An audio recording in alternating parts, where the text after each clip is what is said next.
Hello everyone. I would like to talk about a add-on that I use very frequently in Blender.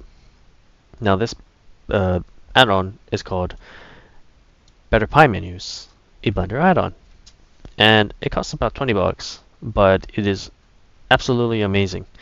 It can do a lot of things, and in this video I won't cover everything, but I would like to show you some of the things that it can do for you when you're working with Blender.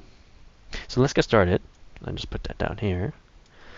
So number one, uh, when you have something, a lot of scenes, a lot of objects that's going in your scene, sometimes you just want to snap your viewport to an object. So what you can do with this add-on, you can press frame selected, and it goes to the object that you have selected. Now this is very cool when you have a huge scene like this and you select it from the left of here where you have your layers, and then if you press frame selected, it snaps back to the object that you want, which is absolutely handy to do. Now the second feature is called the local view, and the same. And what you can do with this is that when you have a bunch of things that's going in your scene, you can isolate specific objects, like so. If I press local view here, it isolates everything except this cat, even the lights, which is very handy when you're trying to work, especially in solid mode. Right now I have it in Eevee because it just looks nice, but I find this very handy when I'm trying to model something and I don't want anything else getting in the way. So I return back by pressing local view again, and ta-da. Now, onwards to origins. Origins are very important in Blender. So the origin is this little orange dot you can see right here. I don't know if I can zoom in and you can see it better, but this is the origin. Now this determines a lot of things, such as your modifiers and your rotation, for example. The rotation is based off this origin point, as you can see.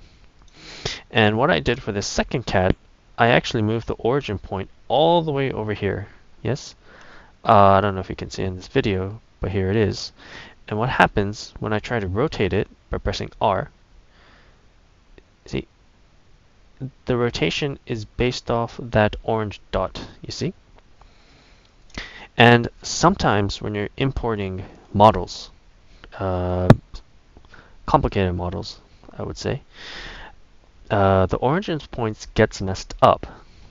And Better Pie add-ons can really help you with that by actually, there's a menu for it, and if you press Shift S, it says, where is it? Origin to selection. And if I press that, you can now see that the orange dot actually moved to the middle of my cat here, which is very handy. And if you want to take it a step further, I just pressed the Y here to make it go into orthographic view. You can actually go to the same pie menu and press Edit Origin. And then what this does is allows you to manually adjust the origin point. So I press G and I press Z and I bring it down to its feet like so, and I hold Shift so I can fine tune it, and then I make sure that I turn off Edit Origin again so I can go back to not editing the origin point. And now when I try to rotate it, I can rotate it from the foundation of the feet, right? Compared to this one where the foundation is in the middle of the body. And that's the very basics of origin points. So, okay, well, okay, you explained origin points to me. Like, okay, how can I use this practically? Well, Um, I, I see a lot of origin point problems, and the most part that I see questions of is actually rotating, let's say a chest, and on top of the chest there's the cover, right, on the top. So I have this little very simple box and a little lid. I'm just going to put a modifier. Actually, no, never mind. I'm not doing that. Yeah, ignore me for that.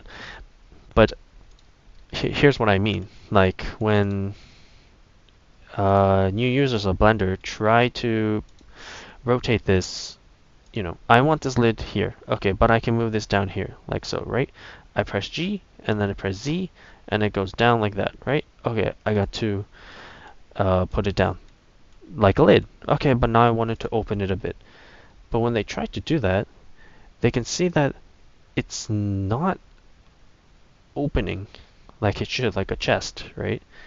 But that's because, as you can see, the origin point is down here, and I have to move it to here, so it works like a hinge, right? So I undo, and then what I do is that I actually go into edit mode, and again, this is the pie menu, which is very nice. Edit mode, and then I select this edge here, just this long edge right here, and then what I did for the cats, I go to the same pie menu by Shift S, and then I select origin to selection, and now the origin point is actually in the middle of this edge right here. Maybe it's hard to see with this view shading, but now I don't know if you can see in the video, but here it is, and it's right in the middle. So now when I try to, I press this part again, right? And then I'm going back to EV by pressing Z. And now when I try to rotate it, oops, sorry, I gotta get out of edit mode. Just remember, I was in edit mode, and then I press tab, and I go to object mode. This is also part of the pie menu, but you can also go up here, and then press the object mode. And then I press the -Y to go into frontal mode, and then I press R, and then there you go. See? And now you have a nice little working lid, like so. And if I go from a 45-degree angle, it doesn't work because your rotation is determined where your viewport camera is. This is why I went to -Y, so I can get a clean 90-degree turn of my lid. See? And now it's very clean looking. And that is origins.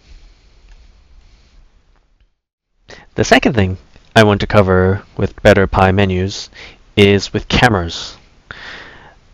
The cameras, sometimes in the scene you have a lot, and in this scene I have 4 cameras: front, side, the beauty, and the 45-degree. Now, if you were to do this conventionally, you actually have to go to View, Cameras, and then set active object as camera, I believe. Exactly, right? But you have to select it every single time you want to change to a new camera. Let's say I go to Beauty, View, Cameras, and then set active object as camera. Of course, you have numpad, but to be honest, I never work with a numpad, so this is my only option, right? It's blurred at the moment because I was tinkering with some camera settings, and I'll get to that. But if you have the Better Pie add-on, what you can do is that you have a camera pie, and you can set camera by pressing this. I shift click, and then I can choose whatever camera I want. So I will go front, I can go the front, I can go the side, I can go the beauty, where I was, and the 45-degree, very quickly, instead of going up here and then selecting this and selecting that and whatnot. Of course, as I said again, it could be different experience if you have a numpad, but I just don't really like a numpad because it kind of gets in the way of my mouse movements. So, and I like a clean minimalist desk. So this is what I do. That's the power of Betterpie menus. Second, what you can do is that change the camera settings. So when I was in, oopsie, well, this is what else you can also do. You can also do a quad view, which is very nice when you're trying to model something. But I won't get into it for now. So let's say I go into the beauty camera. And what you usually do when you try to change your camera setting is that you go to data, right? And you have all these camera options right here, which is cool and all. You can totally go here and change it. It's no problem. But the thing is that the add-on actually gives you a context menu that you can actually use, and it's actually well organized, and it's very usable. For example, you can change the camera resolution, which is usually like defined up here in the output.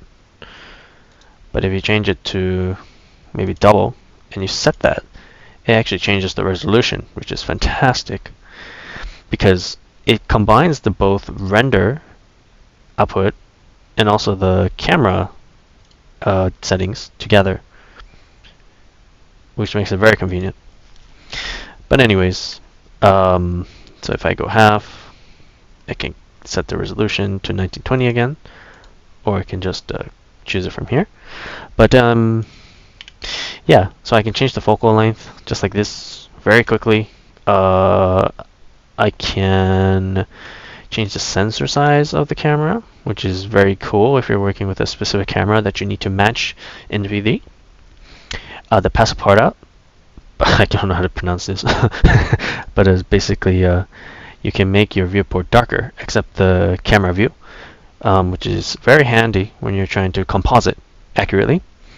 And right now, this looks weird because I have the depth of field on, but if I disable it, there's the cat. But I want to activate it, right? And then I want to select the focus object to the cat, and then you get this nice bokeh effect here. And the nose, it's still blurred out, bokeh'd, so I want to increase the f-stop, right? But it's a fine balance between trying to unblur the nose and trying to get the background still blurred, right? And there's also other things like the track to, where the camera can track to the cat, right? And like I said before, it's actually tracking the origin point, I believe, not the face, right? So if I split this, then make this go into the viewport, right? See, the track to constraint is actually focusing on the origin point. So this is why the origin point is very important.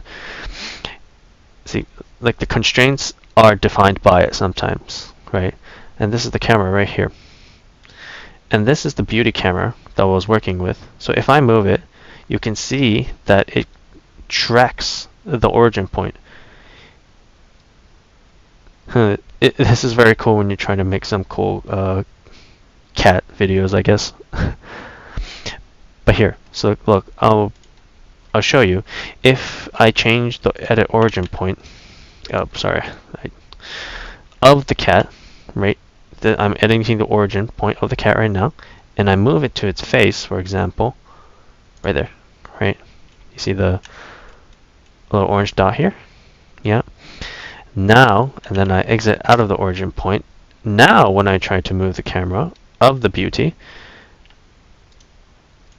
like so, it tracks the origin point of the new place, right? Of the face. It tracks it properly. And this is very nice when you're trying to do some little cinematic motion with your camera, right? Previs, whatever. See, you can get some very nice little effects. Just make sure you don't clip it like this, right? So that is track 2. And then if I go back to the camera context menu, right? This is the track 2. And transforms, like where your camera is. And you can also change the lens as well. Mine's perspective at the moment. If I go orthographic, right, this is what you usually see when you're trying to look at from pure 90 degrees sideways. You can change it to panoramic. You can change like this, right? It's like so. Right here is the camera. Let's put it down. Right. And then I can also change it to custom.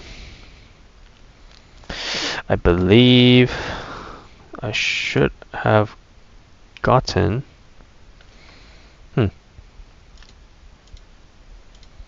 Yeah, that's strange because I had fisheye before, but I don't get fisheye now. Well, this is something I need to bug. But anyway. Yes, but this is what the camera is. Now, the last thing I wanted to show you is when you're working with edit mode, you can separate meshes. You can merge vertices. This is also very handy when you're trying to do some modeling. So let's say I am doing some editing, right? And I just want to separate this leaf right here. So I press L and press P, or I usually press P, right? What you can do is go to the context menu again, and you can press separate. And now it has completely separated it. And then you're free to move this wherever you want, like so. And you can totally repeat this process again by maybe pressing L, and I want to separate these two. Context menu, separate, right? And now you have this as its own separate object. Yes. And this context menu, it depends what you're doing, right? So if you have a vertice selected, it actually gives you a good context menu of what you want to do, or that's relevant to vertices, right? So usually when you're in the vertices mode, you usually are merging stuff or moving them manually. But in my case, I am merging vertices a lot. So what I do is that I go to vertice mode, like this, vertex mode, vertice vertex mode, and then I'll right click, and then there's something called Smart Merge. And yes, what I want to do is actually go here, like from off here, and then Smart Merge, and then I just drag the two vertices together, and it will merge at last. If it says click and drag, merge at last. But of course, you can also do it the normal way. Since the add-on didn't work, I can just press M, and then I get this pie menu, and then I can just merge at first, merge at center, or merge at last. Right? Merge at first means the first vertex that you selected, and merge at last is the last vertex you selected, and merge at center is that, well, it just tries to find the center of your selected vertices, and then it tries to find the good center. And there are other options as well, like you can add subdivision modifiers. You can also extract as well, like a face extraction, and then you can extract that like so. And it's a circle right now because I have the subdivision enabled. So if I remove it, you have this nice little face that you extracted from here.